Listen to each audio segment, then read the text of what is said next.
नए प्रभारी युवा कांग्रेस के प्रभारी के रूप में बहुत बार बिहार यात्राएं कर चुके हैं और बहुत सारी क्रांतिकारी रैलियां और प्रदर्शन भी कर चुके हैं। युवाओं के मुद्दों पे वो लगातार मुखर रहे हैं और निश्चित तौर पे बिहार में उनके आगमन से चुनावी वर्ष में पार्टी को लाभ मिलेगा। इससे पहले भी कांग्रेस पार्टी के एक प्रभारी भक्त चरण दास जी हुआ करते थे। आदरणीय लालू जी ने भक्त चरण दास जी के लिए किन शब्दों का इस्तेमाल किया था, यह भी बिहार की जनता ने बहुत बेहतर देखा। आज कौन सी कोई रणनीति उनकी कामयाब हो जाएगी। कांग्रेस तो अब कई राज्यों में जहां पे वो पहले नंबर की पार्टी थी, वो तो अब तीसरे चौथे नंबर पे चली गई। नमस्कार, आप न्यूज फाउंडेशन देख रहे हैं। मैं हूं आपके साथ वंदना।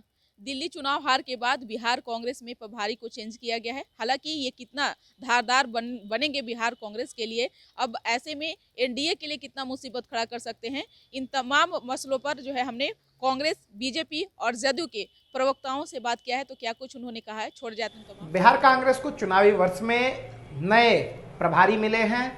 नए प्रभारी युवा कांग्रेस के प्रभारी के रूप में बहुत बार बिहार यात्राएं कर चुके हैं और बहुत सारी क्रांतिकारी रैलियां और प्रदर्शन भी कर चुके हैं। युवाओं के मुद्दों पे वो लगातार मुखर रहे हैं और निश्चित तौर पे बिहार में उनके आगमन से चुनावी वर्ष में पार्टी को लाभ मिलेगा। संगठन में काम करने का उन्हें लंबा अनुभव प्राप्त है और सांगठनिक कार्यशैली उनकी बेहद मजबूत रही है।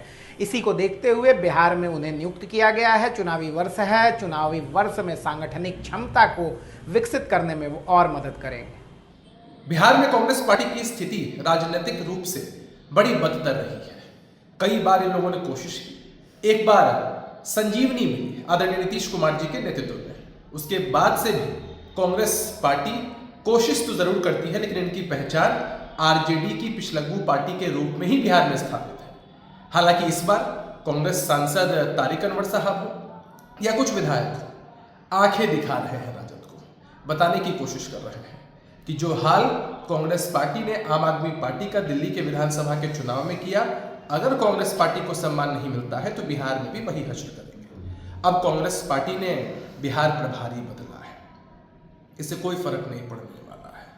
इससे पहले भी कांग्रेस पार्टी के एक प्रभारी भक्त चरण दास जी हुआ करते थे। आदरणीय लालू जी ने भक्त चरण दास जी के लिए किन शब्दों का इस्तेमाल किया था, यह भी बिहार की जनता ने बहुत बेहतर देखा है। हम उम्मीद करते हैं कि इस बार भी कुछ हास्यास्पद होगा और इस बार भी लालू प्रसाद यादव जी विभिन्न शब्दों से नए जो प्रभारी हैं उनका स्वागत करेंगे और कांग्रेस पार्टी फिर एक बार महागठबंधन की नैया डुबोएगी। कोई लेना देना तो है नहीं, ये कांग्रेस का मामला है। कांग्रेस ये से रणनीति क्या कांग्रेस के लिए कामयाब होगी? मैं नहीं कह सकता हूँ कि कांग्रेस की रणनीति तो कहीं कोई भी रणनीति कामयाब नहीं हो रही है। तो आज कौन सी कोई रणनीति उनकी कामयाब हो जाएगी। कांग्रेस तो अब कई राज्यों में जहाँ पे वो पहले नंबर की पार्टी थी, वो तो अब तीसरे चौथे नंबर पे चली गई है। तो कांग्रेस की कोई रणनीति तो पिछले वर्षों में कामयाब होती दिखी नहीं है।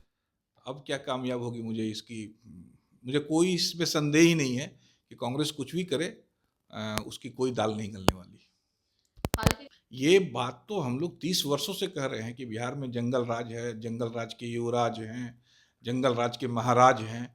ये बात तो 30 साल से हम लोग चीख चीख के सदन के अंदर, सदन के बाहर, सड़क पे, अखबारों में, मीडिया में, सभाओं में, जनता के बीच में हर जगह कह रहे हैं। आज वो चरितार्थ हुआ, आज वो सत्य साबित हुआ जब उनके परिवार के लोगों ने ही उस बात की पुष्टि कर दी।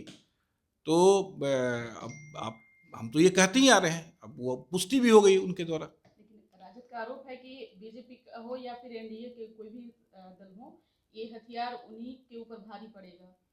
जिस तरह से सुभाष यादव के द्वारा ये लोग बुलवा रहे हैं, कह रहे हैं, ये उन्हीं के ऊपर भारी पड़ेगा। भाई, सुभाष यादव उनके पारिवारिक सदस्य हैं।